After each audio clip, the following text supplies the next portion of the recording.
pregnant homeless girl helped a millionaire's grandmother carry groceries and was rewarded with dinner. However, that night, she was hospitalized for the late afternoon sun baked the streets of Dallas, casting long shadows from the towering buildings onto the cracked sidewalks. Catherine adjusted her oversized coat, the fabric stiff and fraying at the edges, and placed a protective hand over her swollen belly. 7 months along, she thought, barely believing she'd made it this far. The heat pressed down on her, heavy and unyielding, but she trudged forward, each step slow and deliberate. The city moved around her, a chaotic blur of lives in motion. Business people clicked along the pavement in polished shoes, earbuds in, avoiding her gaze. Families bustled in and out of ice cream shops, laughter trailing behind them like perfume. Catherine glanced down at her worn sneakers, the soles so thin she could feel the contours of the concrete beneath her feet. She exhaled sharply and squared her shoulders. "Today," she murmured under her breath. "Just get through today." Her stomach growled, an insistent reminder of the sandwich she'd found yesterday, a discarded half, soggy but edible. She scanned the horizon for her usual haunts, a bakery where leftovers were sometimes tossed out, a corner store with bins left unattended if she was quick. The thought of food made her baby kick, a soft ripple of life beneath her ribs. She paused, leaning against a lamp post to steady herself. "You're the only thing keeping me going," she whispered, her voice almost drowned out by the rumble of traffic. Across the street, a figure caught her attention.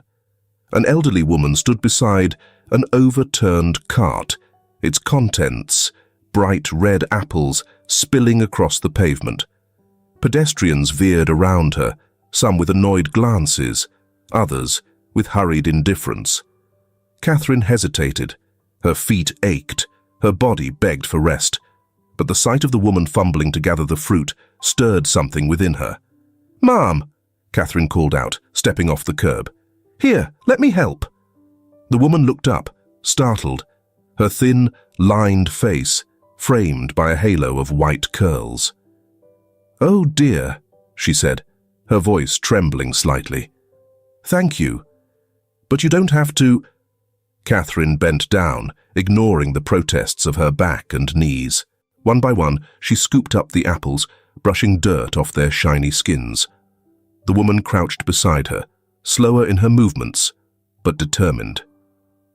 "You're a kind soul," the woman said after a moment, peering at Catherine over the rim of her glasses.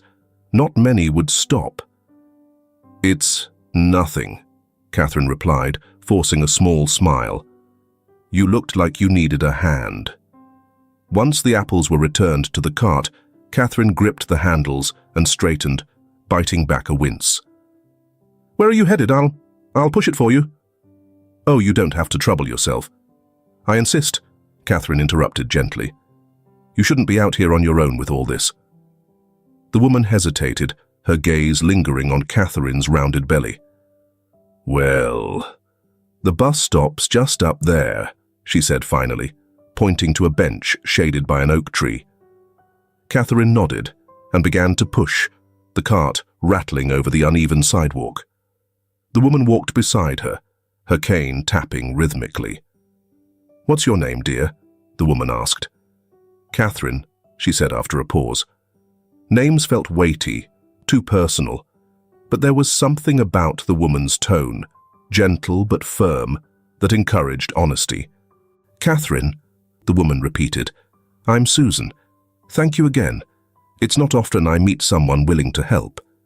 "It's the least I can do," Catherine replied, keeping her eyes on the path ahead. She didn't elaborate.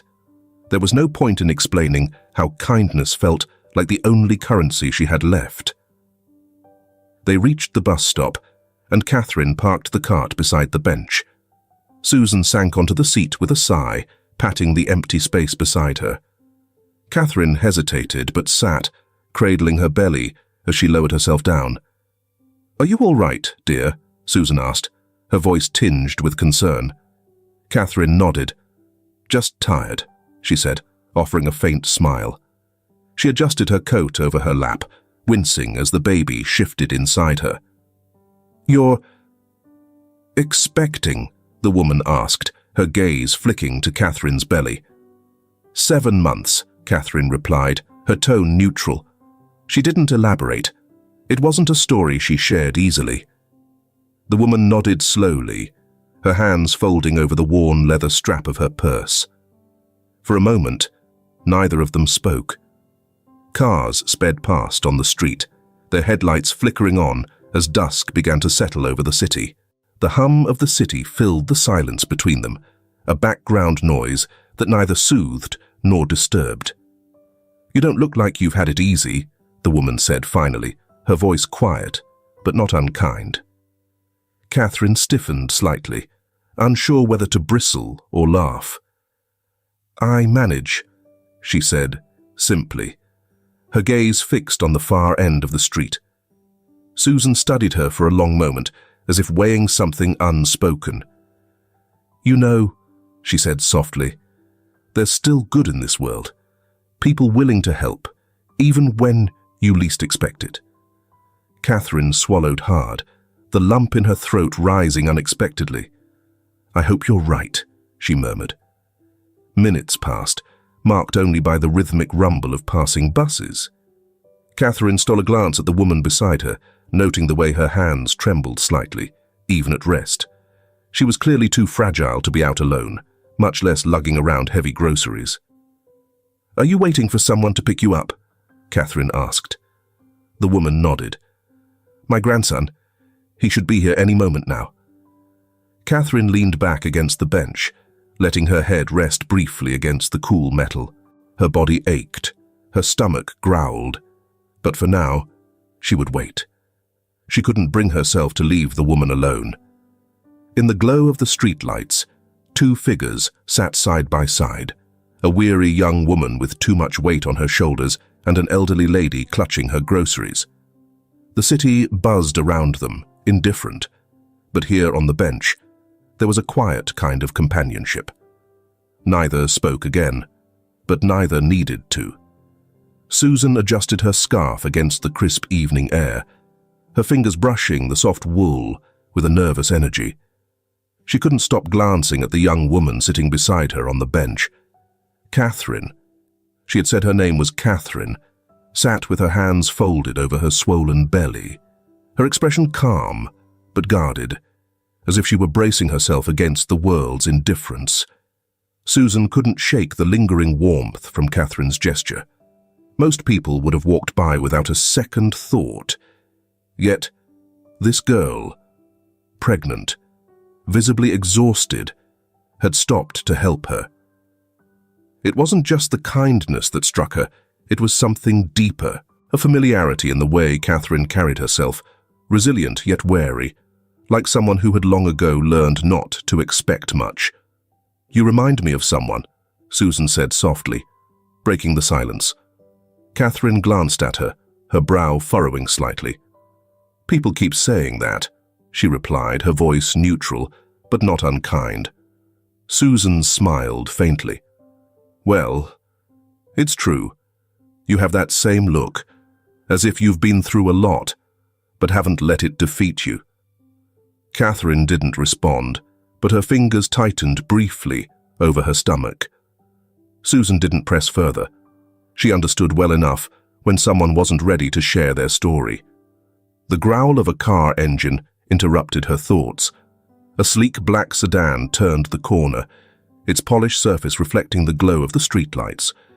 Susan straightened, her hands smoothing the folds of her coat as the car rolled to a stop at the curb. The driver's side door opened, and a tall man in his early 30s stepped out, his movements precise and deliberate.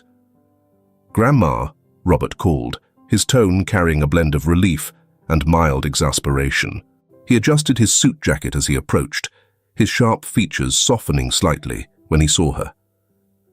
"Robert," Susan greeted, her voice warm.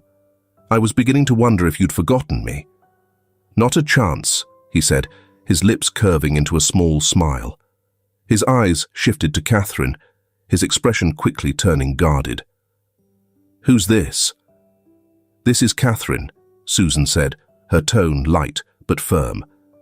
"She helped me with my groceries when I nearly dropped everything in the middle of the street." Robert's gaze shifted to Catherine, lingering briefly on her worn coat, her swollen belly, and the way her hands fidgeted nervously in her lap. His expression was polite but guarded, a man accustomed to reading people quickly and thoroughly. "Thank you for helping her," he said, his tone measured. "I appreciate it." Catherine nodded, feeling suddenly exposed under his scrutiny. She stood, ready to leave. "I should get going," she murmured, brushing her hair back from her face.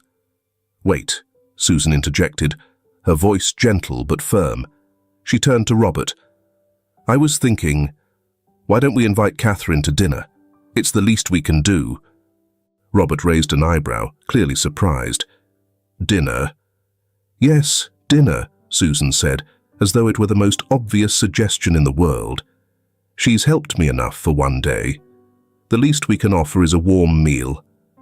Catherine stepped back, shaking her head. "That's really not necessary." "Nonsense," Susan cut her off, her smile widening. "I insist. You've been so kind to me. Let us return the favor." Robert's hesitation was palpable. He looked from his grandmother to Catherine, his expression unreadable.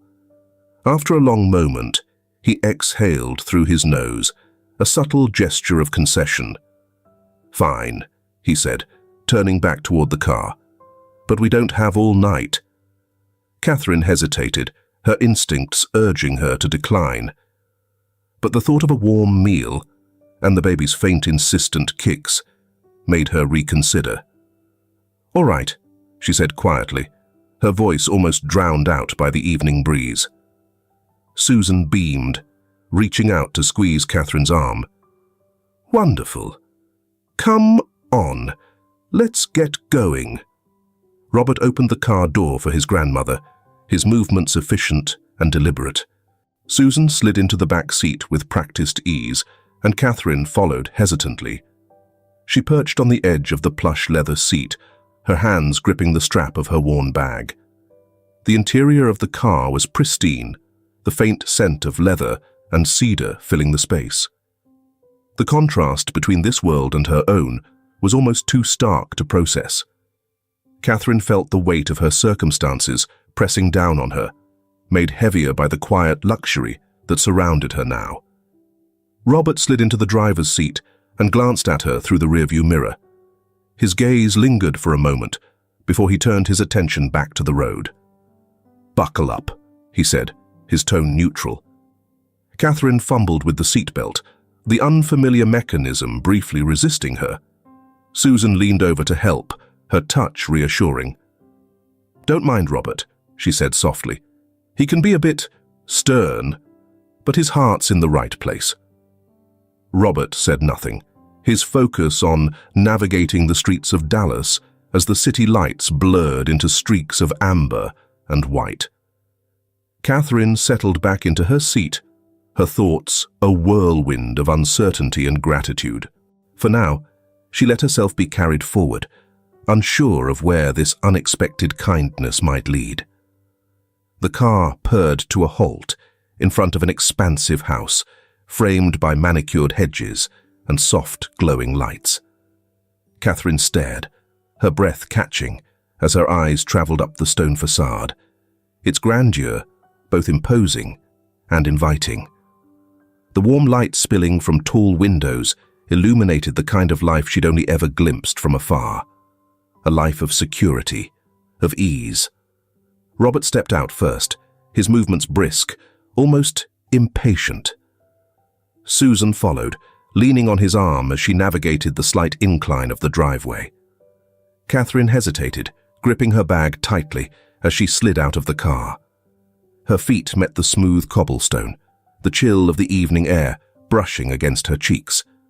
For a moment, she felt as if she were trespassing.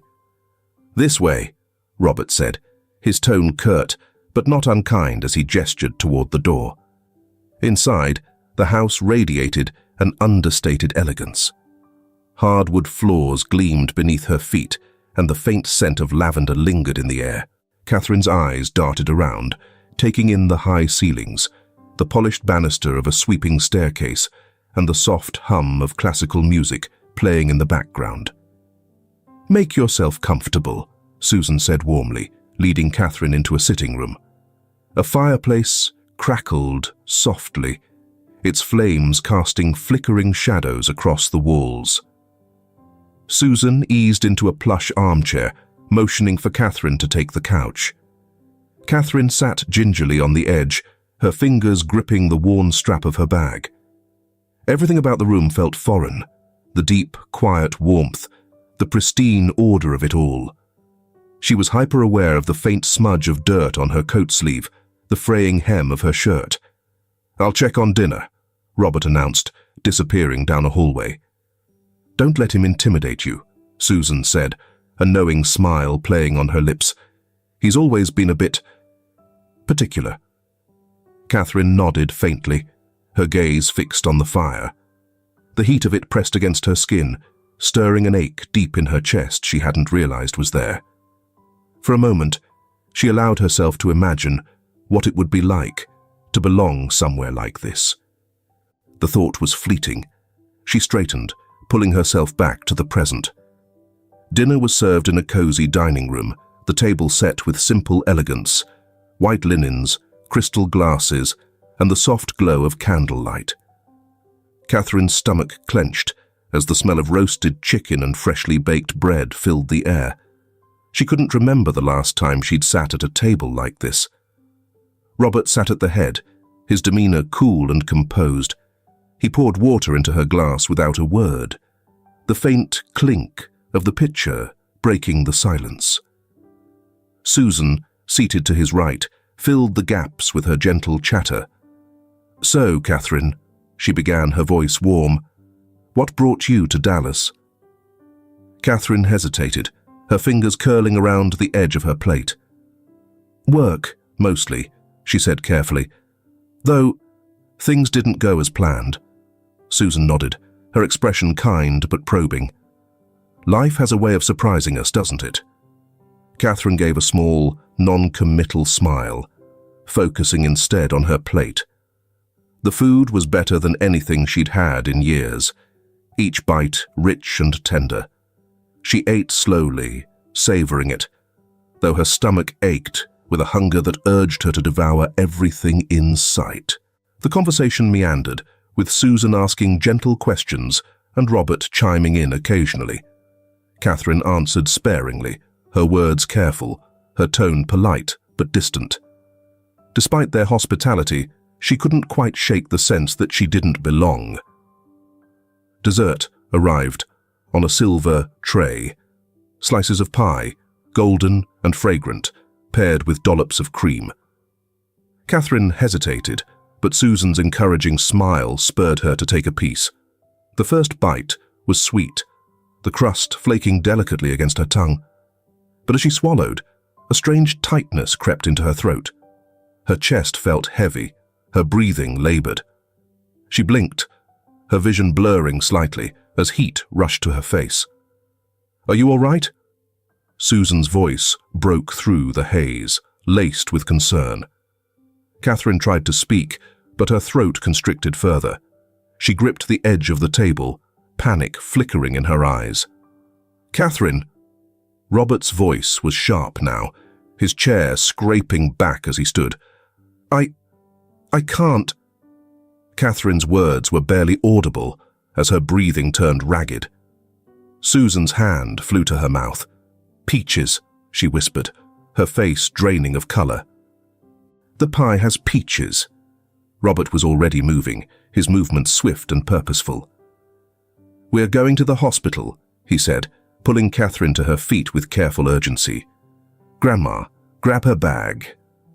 The car ride was a blur of lights and motion, Catherine's shallow breaths filling the tense silence. Susan sat in the back seat, her hands trembling as she cradled Catherine's bag. As Robert navigated the city streets with precision, Susan's mind raced. The peaches, the allergy. It couldn't be coincidence. Her thoughts flickered to another time, another place, another young girl clutching her throat as she struggled to breathe. By the time they reached the hospital, the feeling of déjà vu was overwhelming. Catherine was whisked away by nurses as Robert and Susan waited in strained silence. The memory of that other girl haunted Susan, a shadow she couldn't ignore.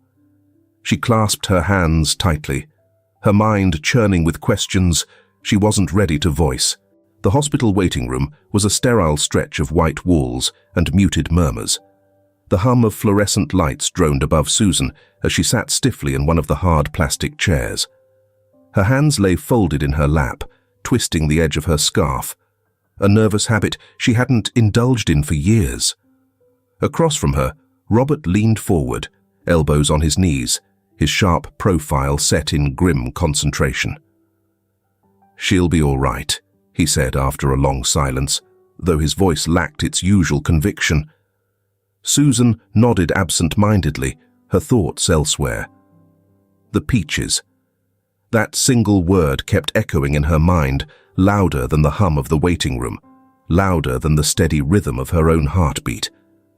Her memory drifted to a summer evening nearly 3 decades ago, when Aaron had walked into the house wearing the same guarded expression his son now wore.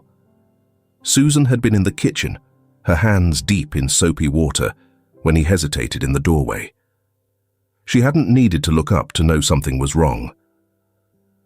"There's something I need to tell you," he'd said, his voice low, almost apologetic. Susan had turned then, drying her hands on a dish towel, her stomach tightening. She remembered the stiffness in his shoulders, the guilt in his eyes. And then the words tumbled out, changing everything. "I've been seeing someone. Eleanor." The name sank into the silence that ensued. Aaron had been her cherished son, consistently doing the right thing. But in that moment, he'd looked utterly defeated. "She has a daughter," he'd added. "My daughter." Susan had clenched the dish towel so tightly it nearly tore. Her first instinct had been anger, hot and visceral, but beneath it lay a deep, sinking fear. A granddaughter. For months after that, she had watched Aaron sneak away to visit Elena and the child. Catherine. The name had been both a balm and a wound. She had imagined what the little girl might look like, what kind of life she might have. But each time, the image was eclipsed by the reality of what Aaron's actions could mean for their family's carefully constructed image. One day, she decided to handle the situation herself. She'd gone to see Eleanor herself, carrying a neatly packed envelope of cash and an apology she hadn't meant.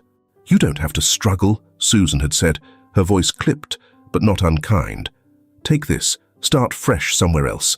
It'll be easier for everyone." Eleanor's face had hardened, but she hadn't argued.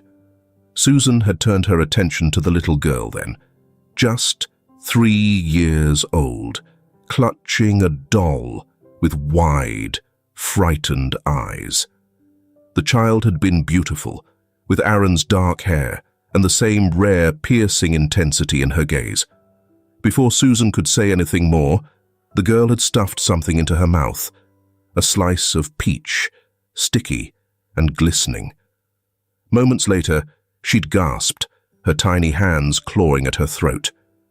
The room had erupted into chaos, Elena scooping the child into her arms, Susan shouting for someone to call for help. The memory surged now, vivid and unrelenting. Susan pressed a trembling hand to her lips, her breath quickening. It couldn't be. Catherine's allergy, the way she'd clutched her throat tonight, it was too similar. And yet, it had to be a coincidence. "Grandma." Robert's voice cut through her thoughts, startling her. He was watching her closely, his brow furrowed. "Are you all right?" Susan forced herself to nod. "Yes, I'm fine." He didn't look convinced, but before he could press further, a nurse approached, clipboard in hand. "Catherine is stable," she said, her tone brisk but reassuring. "She is allergic to peaches. We've administered antihistamines, but we'll need to run some tests to ensure there are no further complications." "Can we see her?" Susan asked, her voice unsteady. The nurse hesitated. "She needs rest, perhaps in an hour." Susan nodded, though the thought of sitting idle for another moment made her chest tighten. As the nurse walked away, she glanced at Robert, whose jaw was set in a hard line. "She's tough," he said quietly, almost to himself.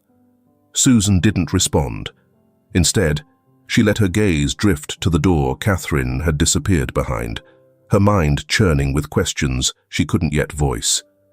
If Catherine was the same child she had once held in her arms, if Aaron's secret had somehow returned to their lives after all these years, what did it mean? And more pressingly, what was she supposed to do now? The fluorescent lights of the hospital waiting room dimmed slightly as the hour crept deeper into the night. Susan sat quietly, her mind a jumble of fragmented memories and unresolved questions. Across from her, Robert flipped through his phone, the faint glow highlighting the furrow between his brows. He hadn't spoken much since Catherine was taken in, his attention divided between updates from the doctors and his own unspoken concerns. When the nurse finally called them in, Susan felt a pang of both relief and dread. Catherine was lying in the hospital bed, her face pale but her breathing steady. Her hand rested lightly over her belly, her protective instinct shining even in her weakened state. "Hey," Robert said softly, stepping closer. "How are you feeling?" "Better," Catherine replied, her voice hoarse. She offered a small, apologetic smile. "I didn't mean to cause all this trouble." "You didn't," Susan interjected quickly, her voice trembling slightly. "It was just unfortunate timing, but you're all right now, and that's what matters." The doctor entered a moment later, clipboard in hand. He explained the situation clinically. Catherine's allergic reaction was severe, but manageable. However, he noted her rare blood type, which had come up during the tests, AB negative. "AB negative," Susan repeated, her breath catching. "Yes," the doctor said, glancing between them. "It's uncommon, but nothing to be concerned about unless we're dealing with transfusions." Susan nodded absently, but her mind was racing. AB negative. The words echoed in her thoughts like a distant bell. It was Aaron's blood type. She remembered it clearly from the years he'd donated blood at community drives, his pride in being able to help because of how rare his type was. And Robert had inherited it. Now, Catherine shared it too. In the days that followed, Catherine recovered quickly. Susan made excuses to spend more time with her, offering rides to follow-up appointments and invitations for tea at the house. Catherine, though hesitant at first, began to accept, finding a strange sense of ease in Susan's company. For Susan, the growing bond felt bittersweet. She noticed the small details, the tilt of Catherine's head when she listened, the faint curve of her smile that mirrored Aaron's. Each observation deepened her suspicion, yet she told herself it was absurd. Surely this was just coincidence, but the thought gnawed at her until she couldn't ignore it any longer. Later that day, when Catherine was napping, Susan moved quietly through the house. She found Catherine's jacket draped over a chair in the entryway, its frayed edges a stark contrast to the polished marble floors. Her fingers brushed the fabric as she reached into the pocket, retrieving a tissue Catherine had used earlier. Her hand trembled as she placed it into a small plastic bag she'd retrieved from the kitchen. The weight of what she was about to do bore down on her, but she couldn't stop now. The questions demanded answers, and her instincts warned her that they wouldn't come easily. Robert found her in the kitchen, her movements unusually hurried as she sealed the bag and tucked it into her purse. "Grandma," he said, his voice low with suspicion. "What are you doing?" Susan froze, her back to him. She took a steadying breath before turning to face her grandson. "I need to know," she said simply. "Know what?" Susan hesitated, searching his face for understanding. "Catherine reminds me of someone from years ago." Robert's brow furrowed. "Who?" Susan glanced toward the doorway, ensuring they were alone. Finally she spoke, her voice barely audible above a whisper. "And a child he had, with another woman." Robert's expression darkened, his jaw tightening. "Are you saying—" "I don't know yet," Susan interrupted, her voice firm but laced with guilt. "But if I'm right, if she's Aaron's daughter, then we have a responsibility to her, to know the truth." He stared at her for a long moment, the weight of her words settling between them. "And the tissue?" he asked, his tone clipped. "I'm sending it for testing," Susan admitted, straightening her posture. "I'll do it quietly. Catherine doesn't need to know, not unless there's something to tell." Robert rubbed a hand over his face, exhaling sharply. "This is risky. If you're wrong—" "If I'm wrong, we move on," Susan said firmly. "But if I'm right—" Her voice trailed off, leaving the rest unsaid. By the time the samples were sent to the lab, Susan's nerves were frayed.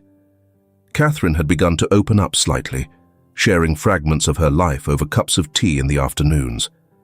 She spoke of her mother, of the jobs she'd lost, of the baby she was preparing to raise alone. Susan listened intently, feeling a strange pull toward the young woman. It wasn't just guilt anymore. It was something deeper, a connection she couldn't yet explain. Robert, though still wary, softened slightly as well. He would check on Catherine from time to time, offering advice about practical matters like budgeting and childcare. His gestures were small but genuine, and Catherine seemed to appreciate them.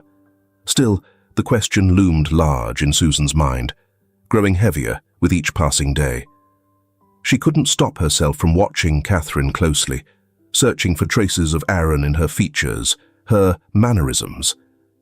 The tests would take time, but the waiting felt interminable. For Susan, every moment spent with Catherine deepened her suspicion and her hope. The envelope sat on Susan's desk, its crisp white edges glowing in the late afternoon light. The return address from the lab was printed neatly in the corner, but the weight of it felt unbearable in her hands. She stared at it for what felt like an eternity, her breath shallow, her fingers trembling. Finally, with a deep, steadying breath, she peeled it open. "If this story reaches you before Thursday of that week, please leave a funny Madeleine's comment below. It would be great if you could listen to it during the holidays." The words on the report seemed to leap from the page. DNA match 99.9%. The paper fell from her hands onto the polished wood of the desk. It was true. Catherine was Aaron's daughter. A flood of emotions overwhelmed her, relief that her instincts had been correct, guilt for the choices she'd made years ago, and fear for what this truth would mean. Memories of that fateful meeting with Elena surged back, the child's wide, frightened eyes as Susan had walked away, believing she was doing the right thing. And now that child was here, grown and unknowingly tangled in the family Susan had tried so desperately to shield. That evening, Susan gathered her courage and called Robert into the sitting room. He arrived quickly, his expression expectant, but guarded. "What is it?" he asked, his tone clipped. Susan motioned for him to sit, her hand hovering over the envelope on the coffee table. "The results came back," she said, her voice quiet but steady. Robert's eyes flicked to the envelope, then back to her face. "And?" "She's his," Susan said simply. Robert's jaw tightened, his fists clenching on his thighs. "So it's true," he muttered, his voice laced with disbelief. "All this time. You knew, didn't you?" even before the test. I suspected, Susan admitted, her shoulders sagging under the weight of her confession. But I didn't know for certain. And now that you do? He demanded, his voice rising. Susan flinched but held his gaze. Now, we have to tell her. An hour later, Catherine was seated in the same room, her posture wary. She glanced between Susan and Robert, sensing the tension that hung thick in the air. "What's going on?" she asked cautiously. Susan hesitated, her heart pounding. She had rehearsed this moment in her mind countless times, but now the words felt heavy and unwieldy. "Catherine," she began, her voice trembling slightly, "there's something you need to know. Something about your family." Catherine frowned, her brow furrowing. "My family?" Susan nodded, her hands clasped tightly in her lap. "Do you remember the blood tests you had at the hospital?" "Yes," Catherine said slowly, her confusion deepening.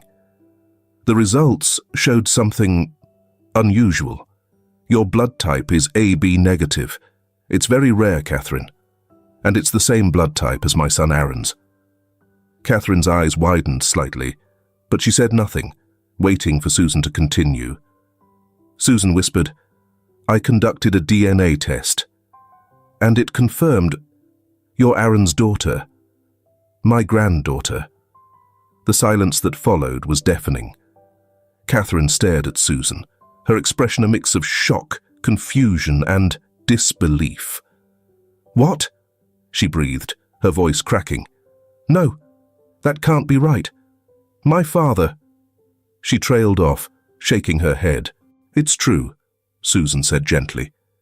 "Your mother, Eleanor, and Aaron, they had a relationship, and you were born from that." Catherine's hands gripped the edge of the couch, her knuckles white. "No," she said again, her voice louder this time. "You're wrong." Robert, who had been silent until now, leaned forward, his voice low and steady. "Catherine, I know this is a lot to take in, but the tests don't lie." Catherine shot him a sharp look. "And what does that mean, huh? That I suddenly belong here? That I'm supposed to be part of your perfect little family?" Susan's heart ached at the pain in Catherine's voice. "I didn't mean to overwhelm you," she said softly. "But you deserve to know the truth." Catherine rose abruptly, pacing the room. "The truth," she repeated, her tone bitter. "The truth is my mother raised me alone. She never said a word about him, and now you're telling me he knew, that he just left us." Susan's guilt threatened to suffocate her. "It wasn't his choice," she admitted, her voice trembling. "It was mine. I asked them to leave. I thought I was protecting my family." Catherine froze, her back to Susan. "You... what?" Tears welled in Susan's eyes as she continued. "I thought I was doing the right thing at the time, but I see now that I was wrong. I'm so sorry, Catherine, for everything." Catherine turned slowly, her face pale but her eyes blazing. "You made that choice for him? For me? And now you think you can just fix it?" Susan opened her mouth to respond, but no words came. Robert stood, his jaw tight. "We can't undo the past," he said firmly, "but we can figure out where to go from here. Together." Catherine looked at him, her anger softening slightly at the sincerity in his voice. Her gaze shifted to Susan, who sat trembling with regret. "I need time," Catherine said finally, her voice hollow. "I need to think." And with that, she turned and left the room, leaving Susan and Robert alone in the heavy silence. The morning sunlight filtered through the tall windows of Robert's sitting room, casting long golden beams across the polished wooden floor. Catherine sat curled on the edge of a chair, her arms wrapped around herself. The room felt stifling, despite its grandeur, the weight of yesterday's revelations pressing heavily on her chest. Susan sat nearby, her hands folded in her lap, her face etched with guilt. Robert leaned against the doorframe, his arms crossed as he observed the tension between the two women. "I don't even know where to start," Catherine finally said, her voice low but steady. "There's so much I didn't know." Susan hesitated, glancing at Robert before leaning forward slightly. "Maybe we should start with you," she said gently. "What your life has been like." Catherine's lips pressed into a thin line as she glanced down at her hands. For a moment, she seemed lost in thought, her fingers fidgeting with the hem of her sleeve.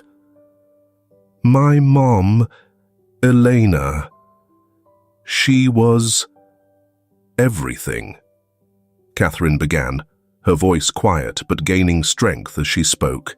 "She worked so hard to make sure I had what I needed, even when it wasn't much. She never talked about my father, though. I asked once when I was a kid, and all she said was that he wasn't part of our lives."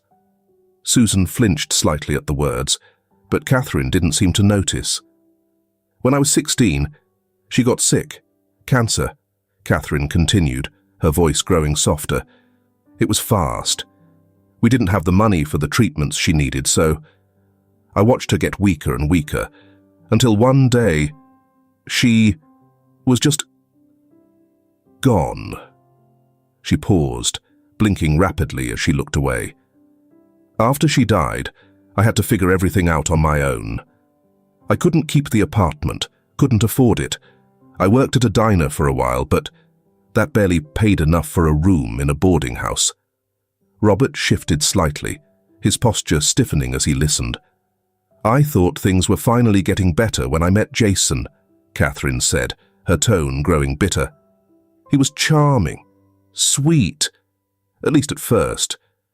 We were together for a year, and when I found out I was pregnant, I thought, maybe this was my chance to have the family I'd always wanted."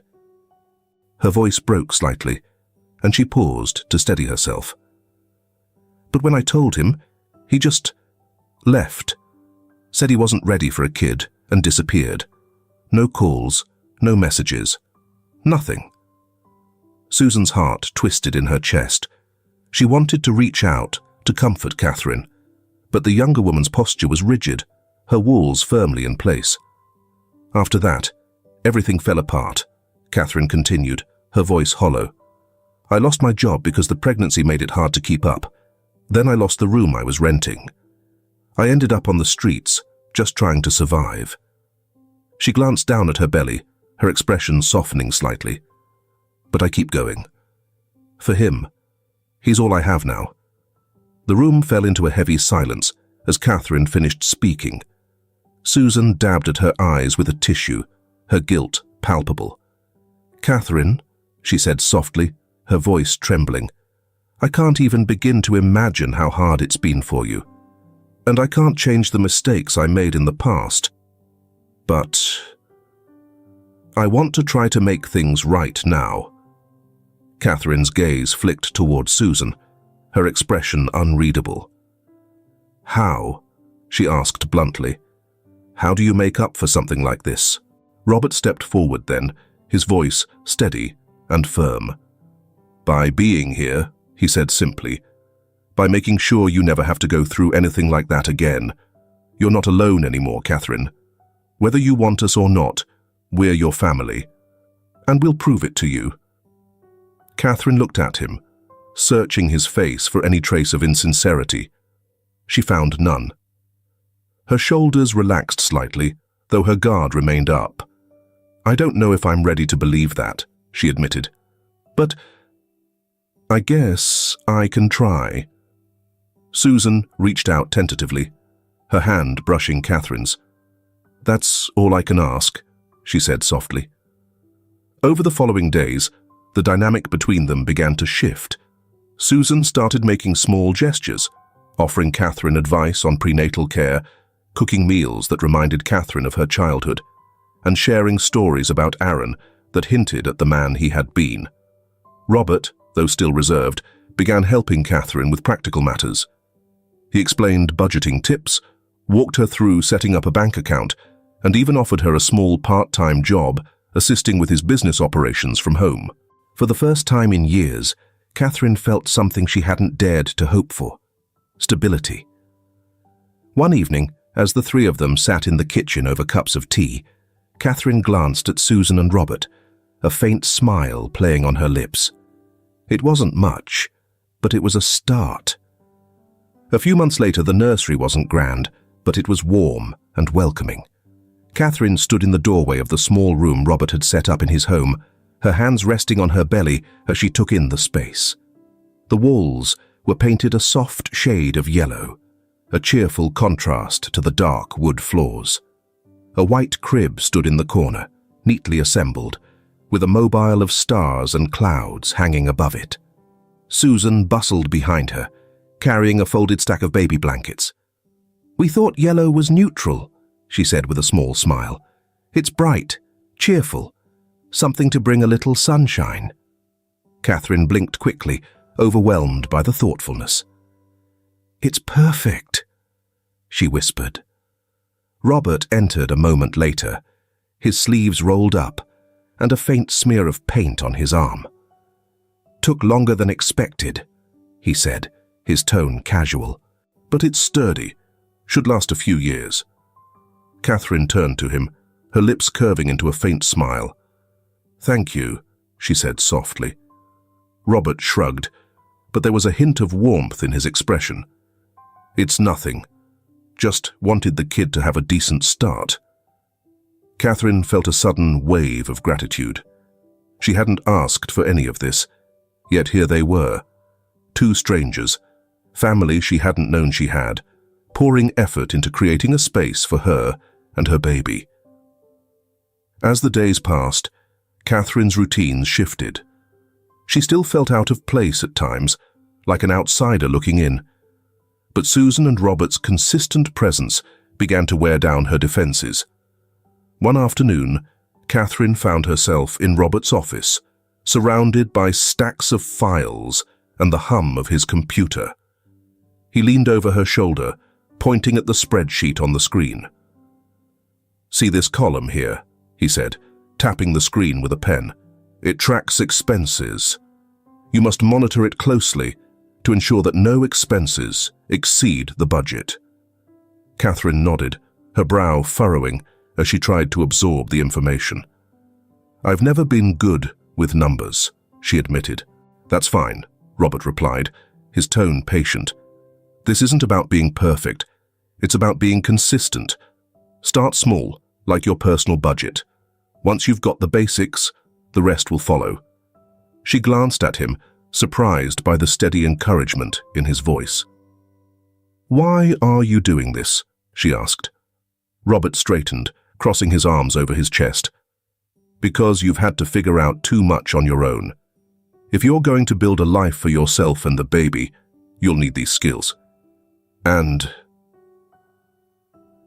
He hesitated, then added, "Because I want to help. That's all." Catherine nodded, unsure how to respond. Gratitude mixed with a sense of inadequacy. She wasn't used to having someone look out for her, and it was both comforting and unnerving.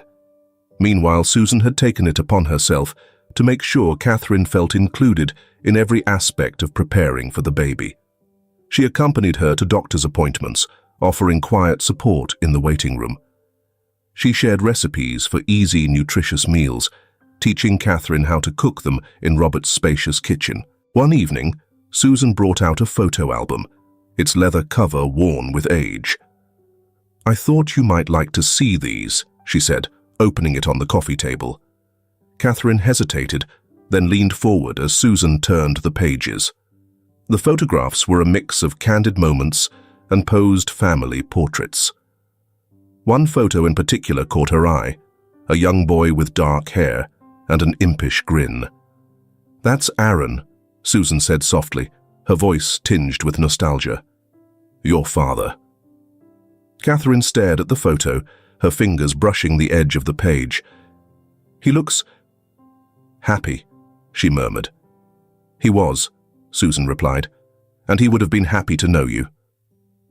Catherine swallowed hard, the weight of Susan's words settling in her chest. "I don't know if I can forgive him," she said quietly. Susan placed a hand on Catherine's arm. "Take your time," she said. "Forgiveness doesn't happen overnight.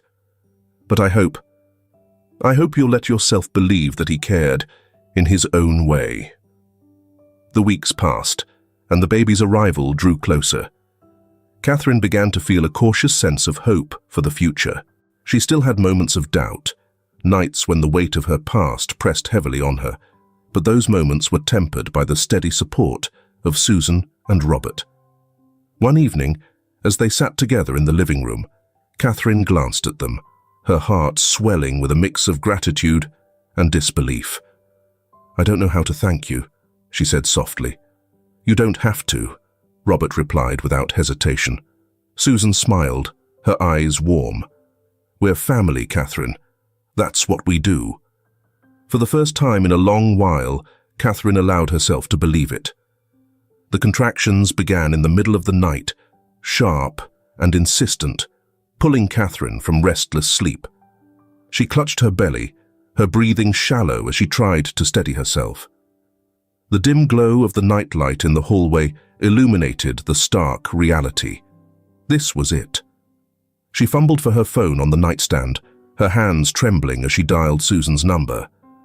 The older woman answered on the second ring, her voice groggy but alert.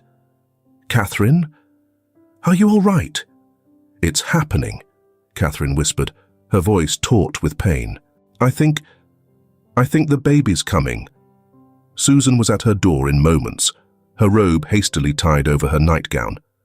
"Robert," she called over her shoulder, "get the car ready."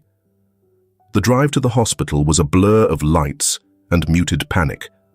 Robert gripped the steering wheel tightly, his jaw set as he navigated the empty streets with precision. Susan sat in the back seat with Catherine, holding her hand and murmuring words of reassurance. "You're doing great, sweetheart," Susan said, her voice calm despite the tension in the air. "We're almost there."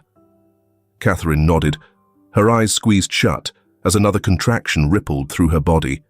The pain was overwhelming, but beneath it was a strange, fierce determination. Hours later, Catherine lay in the delivery room, her body drenched in sweat, her breaths coming in short, shallow gasps.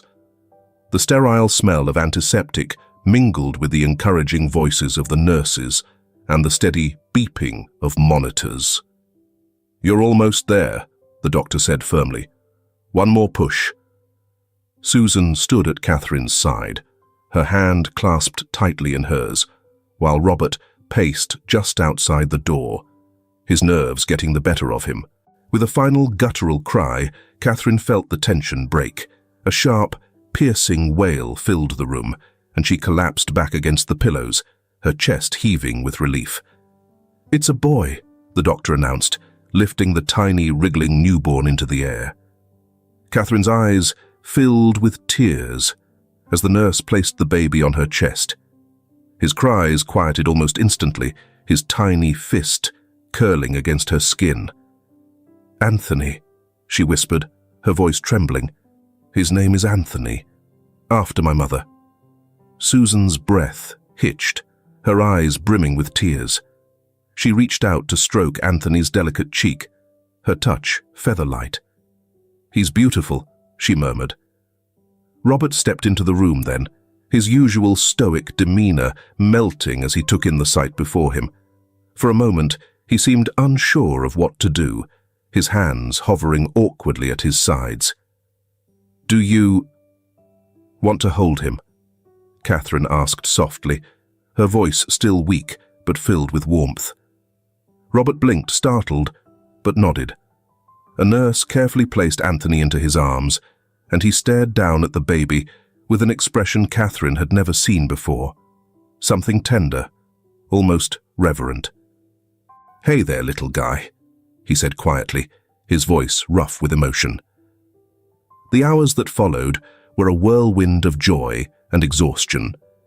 Catherine drifted in and out of sleep, her body weak but her heart full. Susan and Robert took turns holding Anthony, their laughter and quiet conversations filling the room. For the first time in years, Catherine felt a profound sense of peace. She wasn't alone anymore.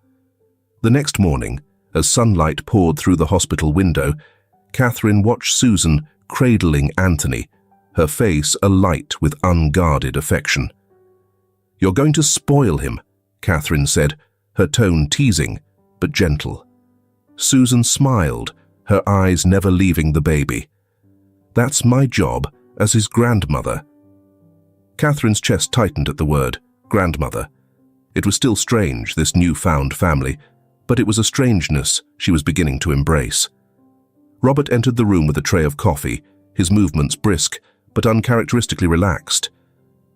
"I made a few calls," he said, setting the tray down. "We'll make sure you have everything you need when you get home." Catherine raised an eyebrow. "Home?" Robert met her gaze steadily. "My home is your home now. You and Anthony, as long as you want it."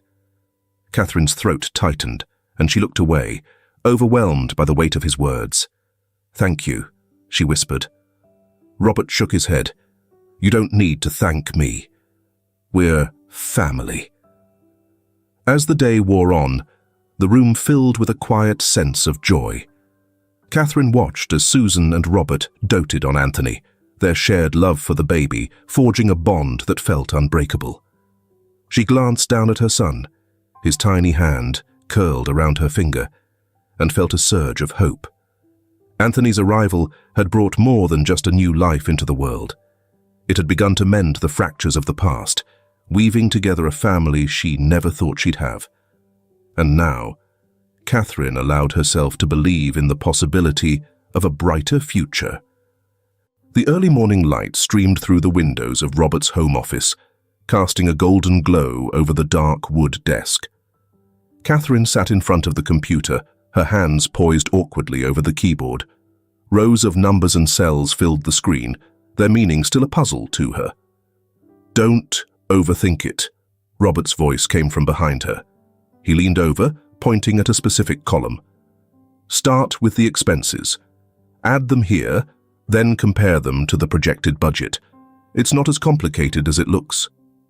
Catherine let out a small huff of frustration, brushing a strand of hair from her face. "Easy for you to say," she muttered. "You probably did this in your sleep as a kid." A rare smile tugged at the corner of Robert's mouth. "I didn't," he admitted, "but I learned, just like you're doing now." She glanced at him, surprised by the softness in his tone. Robert had always been steady and practical, but lately she'd noticed a gentler side to him, especially when it came to helping her find her footing. The lessons had started a week after Catherine and Anthony had settled into Robert's home.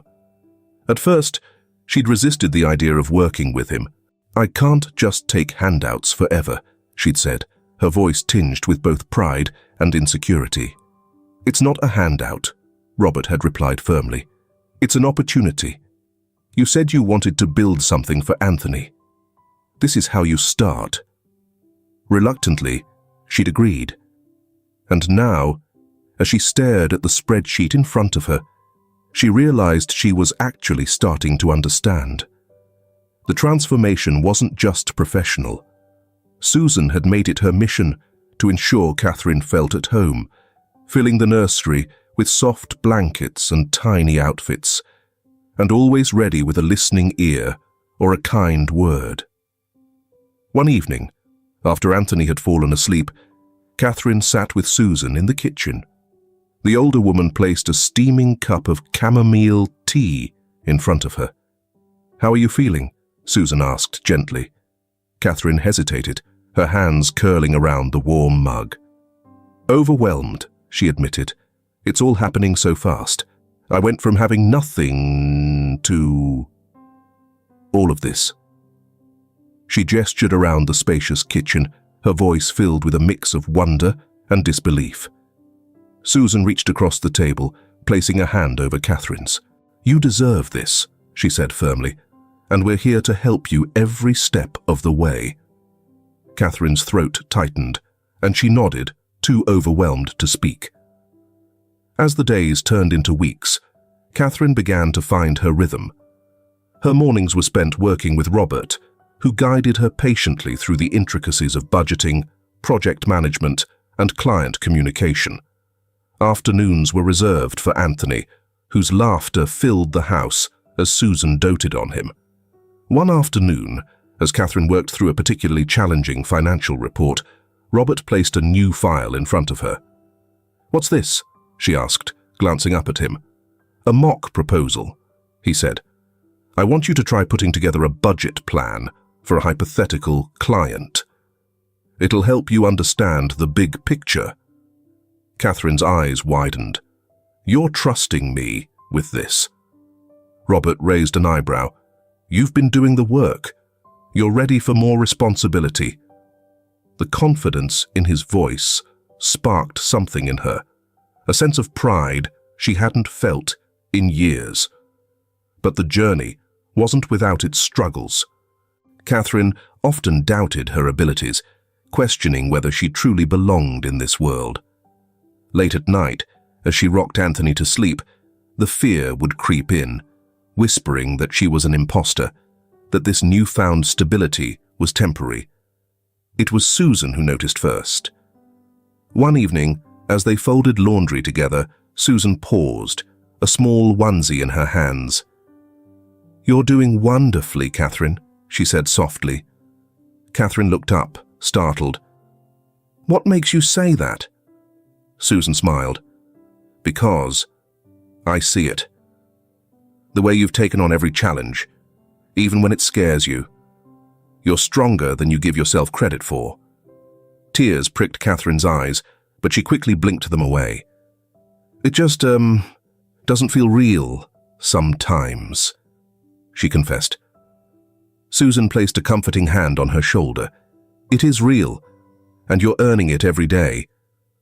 Robert's request for Catherine to present her mock proposal to a few of his colleagues one afternoon marked a pivotal moment.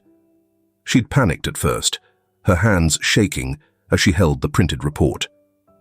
"What if I make a mistake?" she asked, her voice barely audible.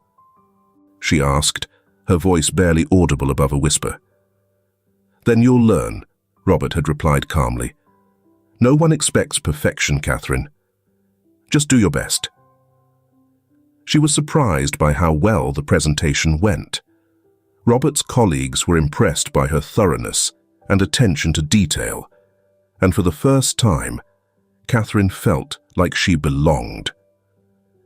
By the end of the month, Catherine had begun to see herself in a new light. She wasn't just a struggling mother anymore. She was a capable, confident woman, building a future for herself and her son. One evening, as she stood in the nursery watching Anthony sleep, Robert joined her. "You've come a long way," he said quietly. Catherine glanced at him, a small smile on her lips. "I couldn't have done it without you and Susan." Robert shook his head. "You had it in you all along. We just gave you the chance to show it." Catherine's chest swelled with gratitude and something deeper, a sense of belonging she hadn't felt in years. The day was crisp and clear, the kind of winter morning that carried a quiet stillness. Catherine adjusted Anthony's blanket in his stroller, her fingers lingering on the soft fabric. Behind her, Susan and Robert walked in subdued silence, their footsteps crunching on the gravel path. They approached the small cemetery on the edge of town, the wrought iron gate creaking faintly as Robert pushed it open. Catherine hesitated for a moment, her breath visible in the cold air. "Are you sure about this?" she asked, her voice barely above a whisper. Susan stepped forward, placing a reassuring hand on her arm. "It's time," she said softly. Together, they walked to Aaron's grave, the polished stone gleaming faintly in the pale sunlight. Susan knelt first, brushing away a few stray leaves. Her hand lingered on the engraved letters of Aaron's name, her face a mixture of sorrow and tenderness. "He would have been so proud of you," Susan murmured, her voice trembling. Catherine moved closer, her gaze fixed on the headstone. For so long, her father had been a shadow, a figure she'd never known, but had often imagined. Now, standing here, she felt the weight of his absence and the complexity of his legacy. She knelt beside Susan, her fingers tracing the cold stone. "I wish I'd had the chance to know him," she said quietly, "to ask him why, and to hear his side of the story." Susan nodded, her eyes brimming with unshed tears. "He wasn't perfect," she admitted, "but he loved deeply, even if he didn't always know how to show it. And he would have loved you." Catherine's throat tightened, but she managed a small, bittersweet smile. "Maybe one day. I'll understand."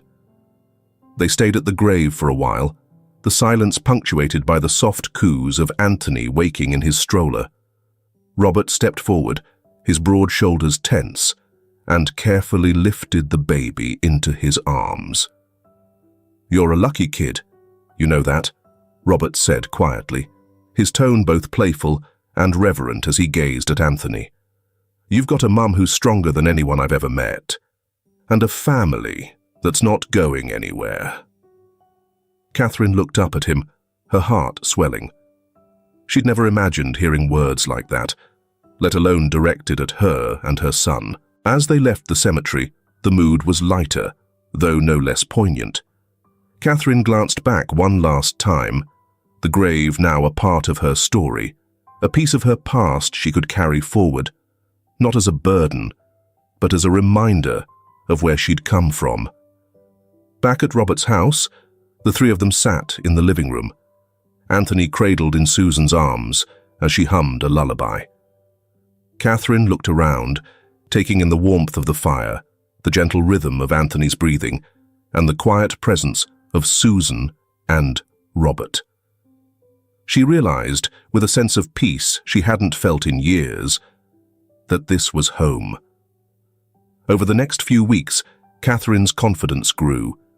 She worked closely with Robert, mastering the intricacies of business and taking on more responsibilities at the family company. Susan continued to support her, offering wisdom and encouragement at every turn. One evening, Catherine sat at her desk, reviewing a proposal she'd prepared. Anthony slept soundly in his crib nearby, the soft glow of the nightlight casting a halo around him. She paused, her pen hovering over the paper, and thought about how far she'd come, from the streets of Dallas to this moment, a mother, a professional, a valued member of the Reynolds family. Her thoughts drifted to the day she'd met Susan, that simple act of kindness at the bus stop. It was a pivotal moment, a ripple that grew into waves of transformation. Catherine smiled, her heart full. She knew the road ahead wouldn't always be easy, but she was no longer afraid. As she closed the proposal folder, she glanced over at Anthony, his tiny chest rising and falling with each peaceful breath. "We're going to be okay," she whispered, her voice steady with conviction. "Better than okay." The final scene fades with Catherine stepping outside onto the balcony, the city lights twinkling in the distance. She takes a deep breath, the crisp air filling her lungs, and looks ahead, not just at the view, but at the future. If this film touches your heart, leave your mark with a like. And don't forget to subscribe to our channel to explore more meaningful stories with us.